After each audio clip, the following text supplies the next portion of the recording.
Alô, o título da minha apresentação, Internet das Coisas e Cibersegurança, tem a ver com as áreas que eu estou tentando, nas quais eu estou tentando atuar nesses últimos anos. O meu nome é Alexandre Steinberg, eu deixo aí para vocês o meu e-mail, o número da minha sala, embora a gente não possa se encontrar lá por esses dias. Eu vou tentar ser bem breve, porque a gente só tem 15 minutinhos.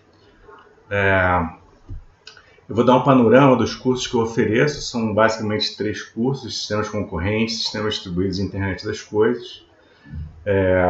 Em sistemas concorrentes a gente vê aspectos de processo, memória compartilhada, sincronização, a concorrência, obviamente, né, e o paralelismo, quando é o caso, e como é que a gente usa semáforos e monitores para conseguir a sincronização e desenvolver programas concorrentes corretos. Sistemas distribuídos é uma matéria bem clássica, a gente também apresenta na graduação. Então a gente fala basicamente sobre troca de mensagens, TCP/IP socket, ideias de servidores concorrentes, algoritmos distribuídos um pouquinho e aspectos não funcionais de sistemas distribuídos. É bastante ampla a matéria. E atualmente a gente está oferecendo esse curso de Internet das Coisas, tentando criar massa crítica em relação aos conceitos e os problemas importantes, interessantes, para a gente resolver a Internet das Coisas. Esse slide, talvez a apresentação, eu deixe disponível para vocês. Eu tive que montar um canalzinho de YouTube para a gente poder dar as aulas online, então provavelmente essa apresentação eu vou deixar aberta. Ok? Prosseguindo um pouquinho, se eu conseguir me entender com o teclado. Algumas técnicas e ferramentas que a gente utiliza nos trabalhos de pesquisa, na verdade os alunos utilizam, para vocês também terem uma ideia. A programação de metanível, às vezes a gente precisa, né, usar reflexão, principalmente reflexão estrutural, e alguns passos para fazer desenvolvimento de pequenas linguagens, né, linguagem de domínio. Vários mecanismos e dispositivos e a integração desses dispositivos com aplicações para a internet das coisas, tecnologia de componentes, serviços web, seja ele REST ou seja ele SOAP. Agora a gente está usando WebSocket, por exemplo, contrapondo isso, né? A gente usa mecanismos de sockets, virtual machines, isso já tem bastante tempo, e agora recentemente mecanismos de microserviços usando Docker. Usamos simuladores quando necessários e outros sistemas de suporte, MATLAB, Simplex, né? Eu já atuei com redes neurais também, principalmente as redes de Coroney, para desenvolver sistemas de classificação na área de rede, na área de telecomunicações, e vários elementos aí da IoT, middleware, dashboards, mecanismos de autenticação, protocolos de aplicação que a gente avaliou, e diversos ambientes de programação. Tá? Android, APIs da Google, iOS quando necessário, ou mesmo CMS, alguns gerenciadores de conteúdo web. A gente usa o WordPress, não tem problema nenhum, a gente consegue integrar tudo isso aí nos trabalhos, quando pertinente, obviamente. Então eu vou dar um panorama dos trabalhos que a gente tem em andamento ou que terminaram recentemente, e provavelmente eu vou começar a detalhar esses trabalhos. Eu não vou ter tempo de passar tudo isso para vocês em 15 minutos. Então, nós estamos desenvolvendo um ambiente de IoT, um ambiente inteligente, que a gente chama de LCC IoT, cujo objetivo é controlar as salas e o laboratório do LCC, do nosso laboratório. Então nós temos aí desenvolvimento de alguns sensores, alguns baseados em vídeo, termômetro, energia, atuadores para ligar e desligar equipamentos, depois futuramente, se tudo der certo, né, controlar ar-condicionado, porta, o acesso. E a gente está agora usando dashboards para poder catalisar, para poder agregar todos esses elementos, tá, com base na nossa arquitetura de desenvolvimento. Tem um aluno, Matheus, que ele está terminando o trabalho avaliando escalabilidade na internet das coisas, usando um híbrido de computação de borda, computação nebulosa ou fog e em nuvem. E a ideia é ver como esse mix de opções de topologia consegue oferecer escalabilidade para as aplicações. Então ele projetou um framework que vai usar todos esses elementos e também serviços que estão estruturados em microserviços. As aplicações, ou seja, os agentes, lá, os sensores, e os clientes usam um middleware chamado Siteware, que também é todo encapsulado em microserviços, em Docker, e o framework que ele desenvolveu também tem todos os elementos encapsulados em Docker. E a ideia é que você vai ter um mecanismo de monitoramento, você pode ter mobilidade desses elementos todos, jogando ele para a borda, jogando ele para fog, jogando ele para a nuvem, e um orquestrador que vai gerenciar esse monitoramento e vai tomar decisões de aonde alocar os serviços. E a ideia é que ele está completando, né, medidas experimentais de desempenho com 10 mil agentes, 10 mil elementos que podem ter sua orquestração necessária. E o desempenho disso daí em relação a alguns algoritmos que existem, que estão sendo avaliados. O terceiro trabalho, esse já terminou, mas ele abriu fronteiras para outros trabalhos, do Roberto, aqui do Secomp. Ele desenvolveu uma avaliação de protocolos de aplicação para a internet das coisas, estudou quase todos os mais importantes, e também ia fazer uma proposta de conciliação dos protocolos. Como é que um protocolo pode ser convertido em outro protocolo de forma semi-automática? Então ele avaliou as características funcionais e não funcionais desses protocolos, avaliou qual é o trade-off entre segurança e o desempenho, ou a falta de desempenho quando se habilita segurança e criptografia, por exemplo. E a ideia era implementar a conciliação dos protocolos em um gateway. O trabalho do Roberto foi bem interessante, resultou num mini curso que a gente apresentou em Natal, em 2018, num congresso importante na área de computação. O Tássio desenvolveu um termômetro IP. A ideia era desenvolver massa crítica mesmo no laboratório, então ele desenvolveu dentro do Arduino o termômetro. Obviamente o termômetro é simples de desenvolver, só que o dele tem 6 sensores, tem uma interface web para você configurar cada um dos 6 sensores, e tem interface SMNP para ser integrado em ambiente de gerenciamento de rede. Então tinha todo o arcabouço necessário para isso funcionar, sem bloqueio, já que você está usando um protocolo UDP junto com HTTP, e a gente tem um protótipo sendo testado na Globo.com, que aliás está me devendo ou a compra do produto, ou então a devolução do mesmo, mas já está em teste lá há bastante tempo. O Wellington, ele desenvolveu um protocolo e uma solução para controle e formação de embarcações não tripuladas marítimas. Tá? Então, ele desenvolveu um protocolo dentro do NS, que é um simulador, para embarcações aquáticas, ou seja, barquinhos, e o controle dessas embarcações era no MATLAB. A ideia é que você teria as embarcações com alguma autonomia, se comunicando com uma base, elas se comunicariam e aí elas poderiam cumprir a missão de forma mais ou menos autônoma, né, sem se distanciar da base, ou tendo garantia de que o protocolo usado ia repassar as mensagens sem ter perda de comunicação com a base e sem que uma embarcação batesse na outra. Então, a proposta dele foi toda simulada, ele traçou alguns cenários, simulou alguns cenários, e se a gente tiver tempo eu vou mostrar mais adiante. Lembrando que provavelmente eu não vou chegar no detalhamento dos exemplos, mas vocês estão convidados a ver os detalhes no videozinho que a gente vai deixar gravado. No meio da pandemia, alguns colegas, né, a gente começou a conversar, colegas aqui do nosso departamento de Informática e Ciência da Computação, colegas da engenharia, e a gente montou um time para desenvolver uma forma de você coletar informações da população de forma espontânea, para tentar entender como é que estão as subnotificações em relação à Covid. E apresentar isso de uma forma geolocalizada, pelo menos baseada no CEP. Tá? E o resultado vocês já podem acessar nesse endereço aí. A gente acabou de publicar o primeiro relatório, a gente está com tudo organizadinho. Esperamos que seja possível atualizar com alguma frequência. Então tem muitos colegas envolvidos, alunos nossos de graduação, o Wellington também está envolvido, e vários professores aqui da casa e professores da UFRJ, da Fiocruz, se não me engano.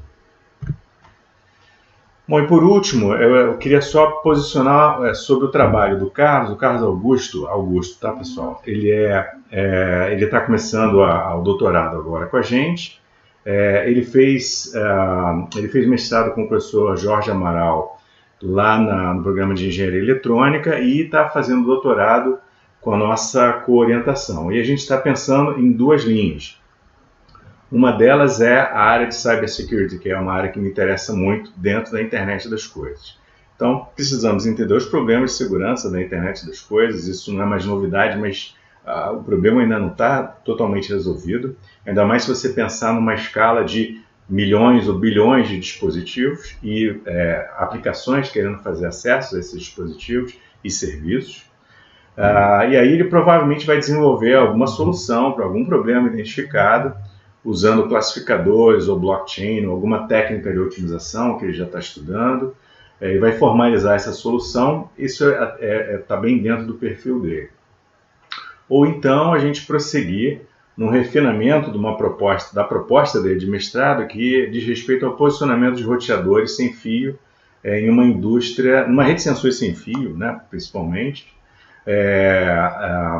na indústria 4.0. E a ideia é que você tenha um posicionamento ótimo dos roteadores, de forma que você não tenha falha, você tenha um menor gasto de energia. Então tem muitas coisas interessantes para otimizar, e provavelmente seria uma expansão daquilo que ele propôs, usando um algoritmo de otimização com alguma analogia baseada em sistemas biológicos. Bastante interessante nessa área, que é a área de expertise do professor Jorge. Bom, se eu tenho tempo ainda um pouquinho, vamos entrar em alguns detalhes dos trabalhos que eu mencionei.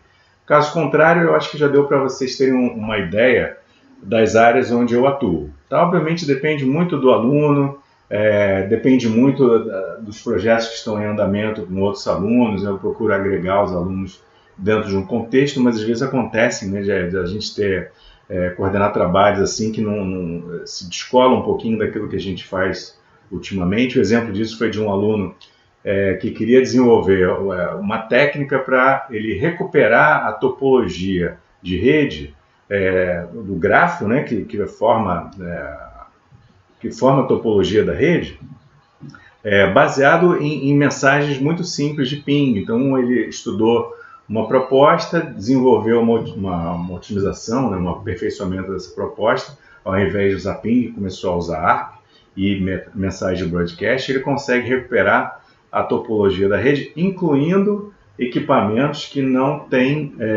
são ativos, ou seja, você não pinga neles, né? Os outros onde você pinga, você consulta a MIB, consulta as tabelas de MAC address, você consegue recuperar a topologia. Mas aquelas que você não tem como pingar, você fica sabendo de forma colateral. Então, esse era o problema do trabalho. Ele também desenvolveu esse trabalho de forma bem interessante. E é uma coisa que não é muito o tipo de trabalho que eu desenvolvo, mas a gente conseguiu orientar e ele teve um bom resultado.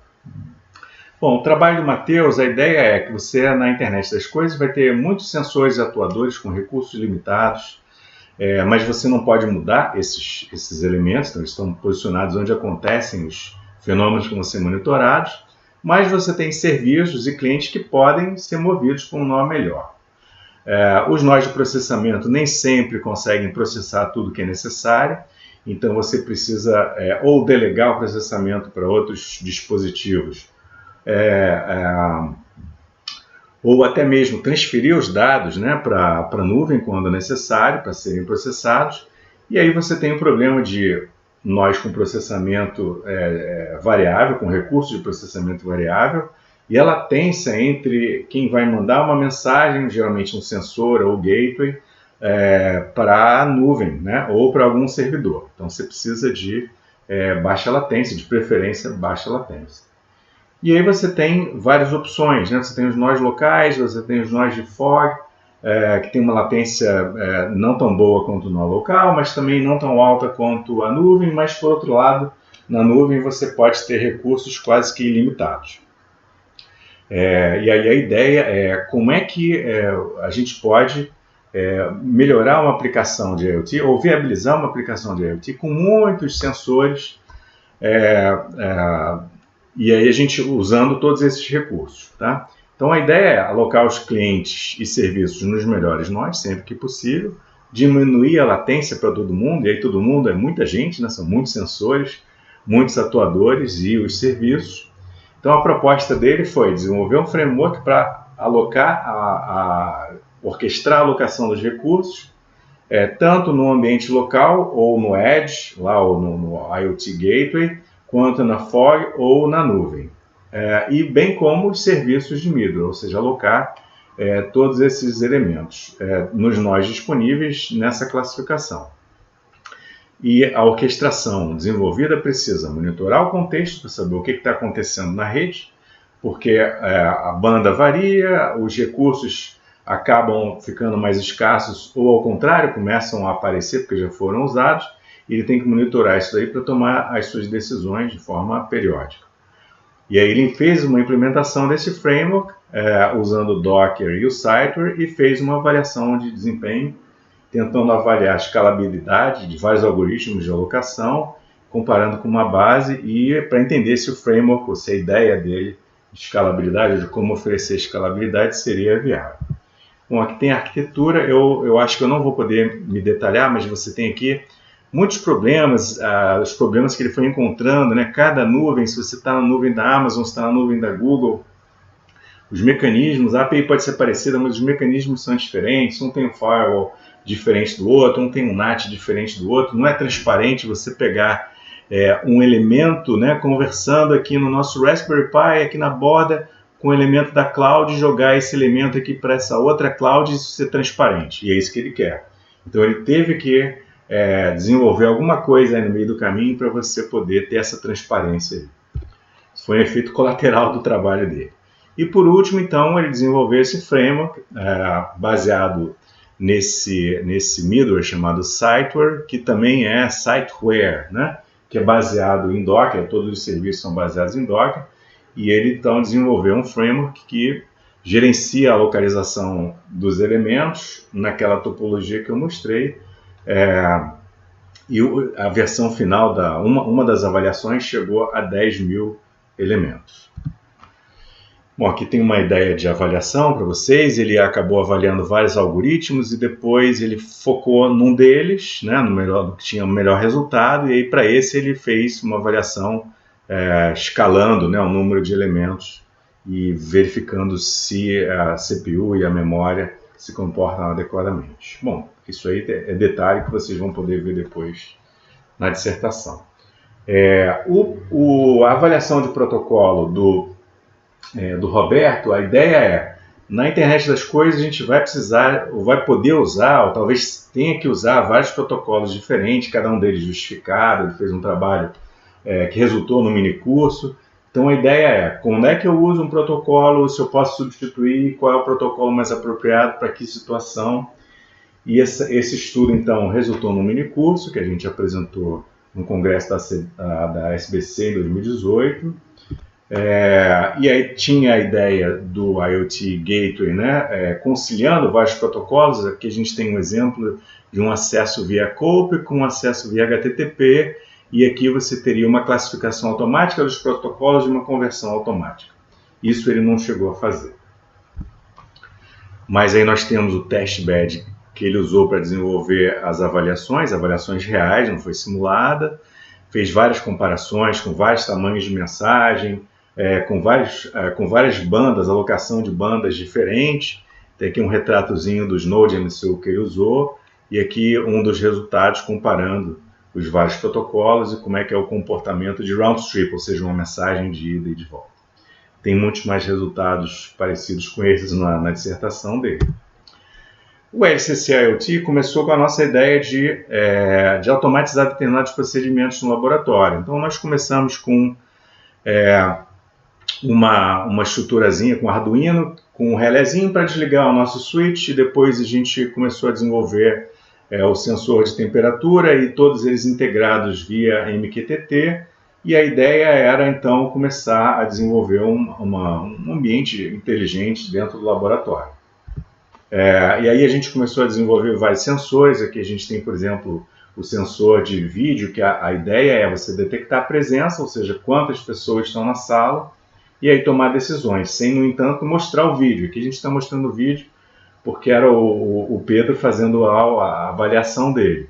Mas, de novo, você desenvolve o sensor e tem que integrar ele no nosso sistema. A gente acabou integrando ele com o MQTT, o protocolo MQTT. Temos aqui as versões do nosso termômetro IP nos vários protótipos. Esse é o protótipo que está na Globo.com. Né? Toda a estrutura aqui foi montada pelo Tássio, então temos aqui o Node MCU, temos os boardzinhos para colocar os sensores. A ideia é você monitorar 6 pontos no rack, na frente, atrás, em cima, no meio e embaixo. Isso que está lá na Globo.com sendo avaliado. Isso também uma versão dessa menor está disponível no laboratório, está sendo utilizada. Então a ideia é que a gente tem no próprio sensor, no próprio termômetro, né, uma APIzinha para você poder, em web mesmo, para poder configurar o sensor. E aqui é a ideia de um ambiente de monitoramento, de gerenciamento de rede, e o nosso sensor é integrado perfeitamente, dado que a gente usa o SMNP, que é o padrão de gerenciamento de rede na internet, usando TCP/IP. O nosso LCC IoT, a ideia dele agora, eu estou incentivando os alunos a usar um dashboard. A gente está usando o ThingsBoard para dar display das coisas, e o ThingsBoard tem se mostrado um bom IoT Gateway. Então todas as informações chegam no dashboard, ele permite você apresentar informações do que está acontecendo, e ele tem mecanismos de regra, inclusive mecanismos visuais. É bastante interessante. Tem alguns alunos utilizando, devemos explorar isso na disciplina de IoT, mas é uma coisa com a qual eu estou me entusiasmando, o uso de dashboard para integrar elementos em uma aplicação de IoT. E, quase concluindo, temos o trabalho do Wellington. Tá? A ideia dele é sempre ter um ambientezinho onde você tem uma base, você tem as embarcações partem de um ponto, vão até um outro ponto que é o destino da missão e depois voltam até um outro ponto, dependendo do que a base solicitar. O problema da missão não é nem ter um tom mais importante aqui. Ele desenvolveu um protocolo, esse protocolo tem características bem interessantes. Ele usa redes ad hoc, usa um protocolo de roteamento ad hoc, a ODV, mas com um broadcast IP usando TTL igual a 1. Então ele desenhou algumas particularidades nesse protocolo, para permitir, por exemplo, que você tenha informação da vizinhança. Com uma mensagem você consegue interpretar quais são as outras embarcações que estão visíveis para você, ou seja, receberam a sua mensagem diretamente, não teve retransmissão. E aí ele desenvolveu esse protocolo dentro do NS, toda a parte de comunicação, tomando cuidado com o modelo de propagação em água, né, modelo de propagação de uma rede Wi-Fi considerando o espelho d'água, ele tem vários problemas de reflexão. E a parte de controle no MATLAB, ele integrou os dois nessa arquitetura aqui. Então, algumas coisas acontecem no simulador de rede. O simulador de rede é que faz os barquinhos se moverem, dado que você informe para ele uma velocidade, uma aceleração e uma direção.